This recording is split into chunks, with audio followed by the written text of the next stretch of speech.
მოგესალმებით, ირაკლი, დიდი მადლობა რომ დღეს ჩვენი სტუმარი ხართ. მადლობა მოწვევისთვის.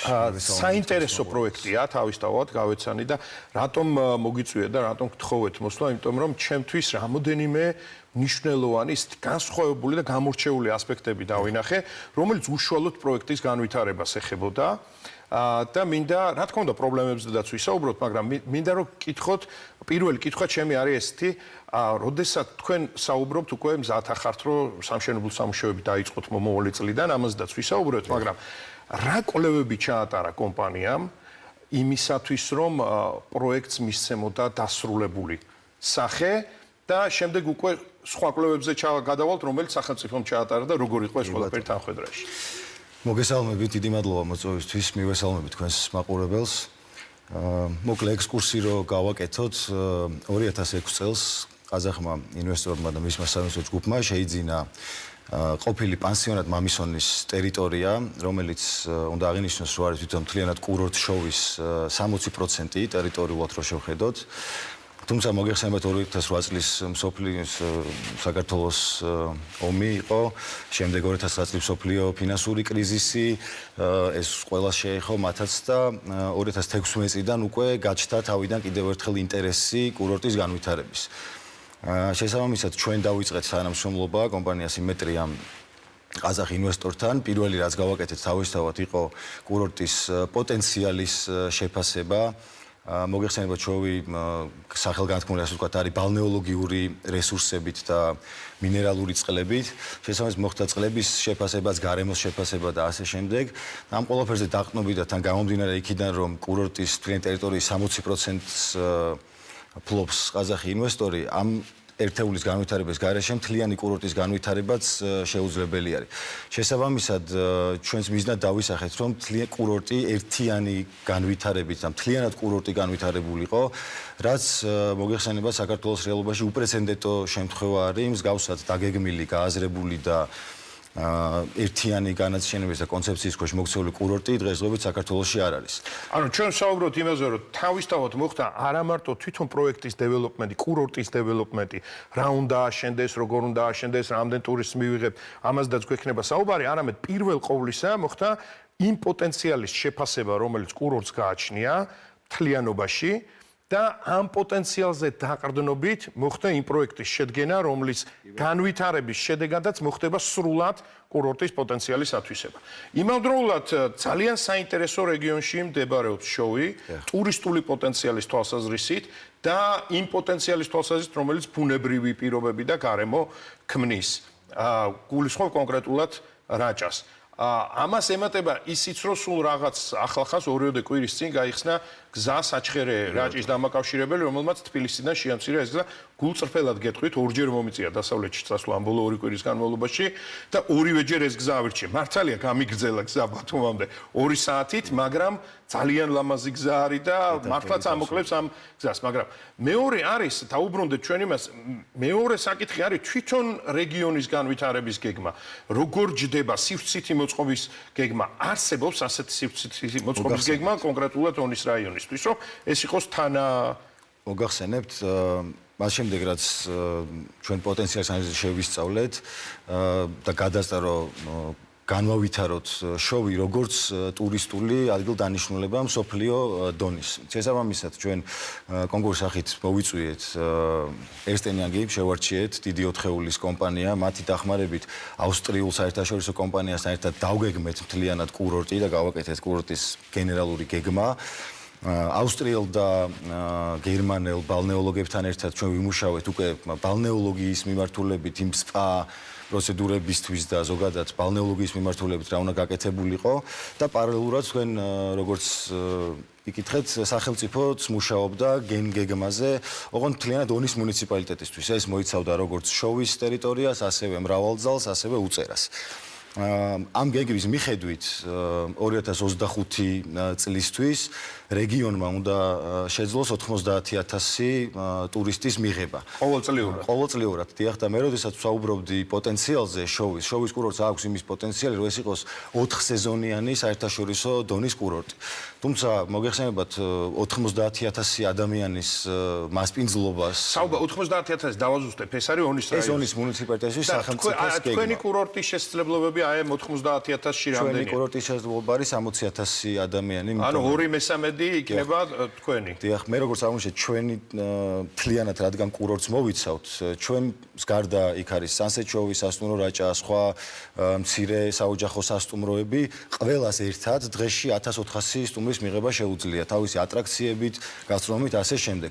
თუმცა მთლიანად რეგიონის მასშტაბით რო შევხედოთ ამას, რეგიონმა რო შეძლოს უმასპინძლოს ამდენ ადამიანს, ჭირდება საკმაოდ მყარი აი ეს კითხვა, შემდეგი კითხვა იყო, ანუ ერთი არის 60,000, თქვენ განვითარების გეგმა გაქვთ, თქვენ გაქვთ კონკრეტული პროექტები, როგორ უნდა მოხდეს ეს და ასე შემდეგ და ბუნებრივია რომ გათვლებს ემყარება. მეორე არის 90,000-ზე როცა ვსაუბრობთ მთელი რაიონის მასშტაბით, თუნდაც 30,000 კიდე დამატებითი ტურისტის მიღება.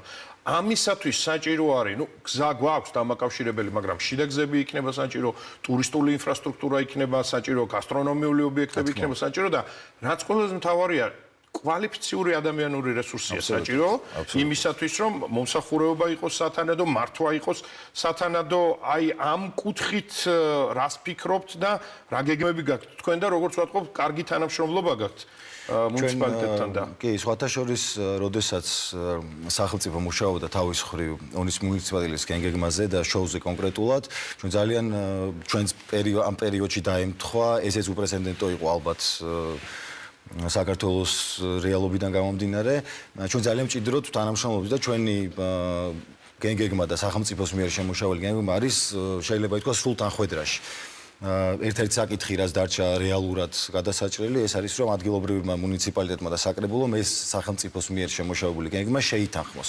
ეს არის ის პრობლემა, რაზეც ნიკა საუბრობდა და რომ თქვით რომ რაღაც გაიწელა და პროცესი უკვე წელიწადზე მეტი არის, რაც გაიწელა. ბიუროკრატიის ამბავია?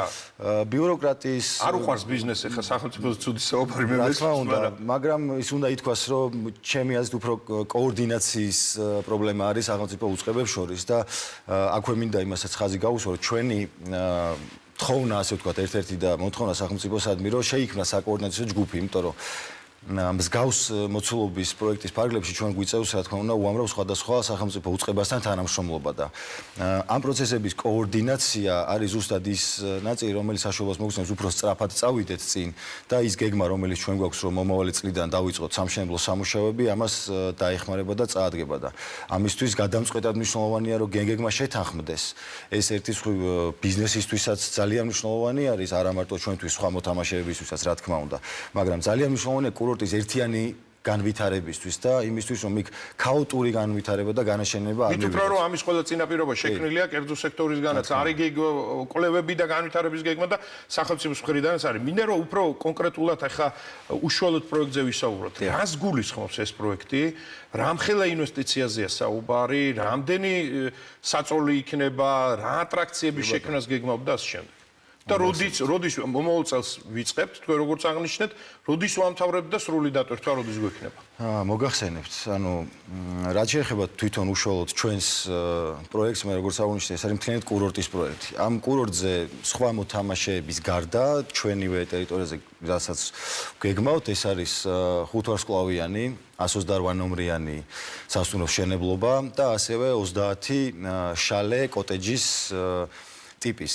დანარჩენი მოგეხსენებათ ტურისტი შეიძლება ჩამოვიდეს, თქვა გაჩერდეს სასტუმროში, მაგრამ მისთვის გადამწყვეტ მნიშვნელოვანია ატრაქციები და ის სერვისები და მომსახურება და შთაბეჭდილებები ესე ეძახიან მომსახურების სფეროში, რაც მას იქ გააჩერებს კიდევაც არ მოიწყენს კარგად მეტფულსაც დაახარჯინებს მეტფულს დაახარჯავს შემოსავალიც მეტი იქნება. რა თქმა უნდა, შემოსავლებზეც მაგალითად რო ითქვას თვითონ სახელმწიფოს გეგმაში წესი არის ჩადებული, რომ $300 დახარჯავს ერთი სტუდენტი 64 დღიან სტუმრობაზე და 90,000 სტუმრის შემთხვევაში ეს 28 მილიონი არის რეგიონისთვის, 28 მილიონი დოლარი შემოსავალის სახით, რაც ძალიან მნიშვნელოვანია, მაგრამ კიდევ ერთხელ ეს არის ატრაქციები, რომელიც არის უმნიშვნელოვანესი და ჩვენი გეგმის მიხედვით, რომელზეც ავსტრიულმა კომპანიამ Freylandმა იმუშავა და ძალიან ცნობილი საერთაშორისო კომპანია არის ატრაქციები როგორც თვითონ ადგილზე, ეს არის ტობოგანი,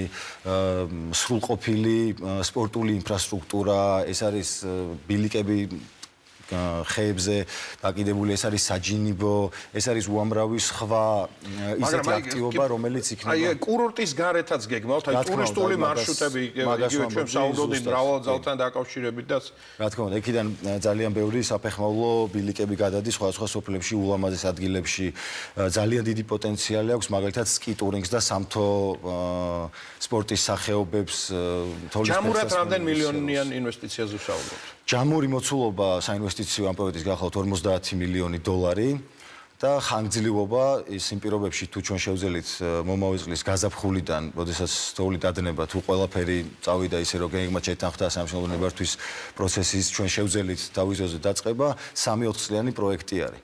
ასე რომ იმ გეგმასთან, რომელიც სახელმწიფოს აქვს გაცხადებული 25 წლისთვის სულ თანხმედრაში არის. რომ 90,000 ტურისტი მივიღოთ და პარალელურად აღნიშნული პროექტის განვითარება გამოიწვევს ძალიან დიდ სტიმულს იმისათვის, რომ სხვა დამოუკიდებელმა ოპერატორებმა, კერძო სექტორმა ასევე დაიწყოს ძალიან დიდი აქტიურობა, რაც საშუალებას მისცემს, რომ კიდევ უფრო მეტი განვითარება შეიძინოს რეგიონმა. მე იმედს გამოვხდი, მირაკლი, რომ პროექტი აუცილებლად დაიწყება იმ გეგმის მიხედვით, როგორც თქვენ აგაქვთ გადაწყვეტილი და დარწმუნებული ვარ იმაშიაც, რომ ის შეთანხმების პროცესი, რომელიც აქამდე იყო გაჭიანურებული, კიდევ უფრო სწრაფად წავა და გეთანხმებით, ჩვენც მაქსიმალურად ყურადღებით ვიქნებით ამ პროექტის მიმართ, იმ კუთხით, რომ ის, რასაც ქვია, ყველა სჭირდება რეგიონის განვითარება, 90,000 ტურისტი ონის რაიონისთვის და მუნიციპალიტეტისთვის მნიშვნელოვანია და ეს ითარგმნება იმ 30 მილიონამდე დოლარის შემოსავალში, 28 მილიონის შემოსავალში, რომელიც თქვით, ეს დასაქმებაა და ეს ის შემოსავლებია, რომელიც ეს სჭირდება რეგიონს.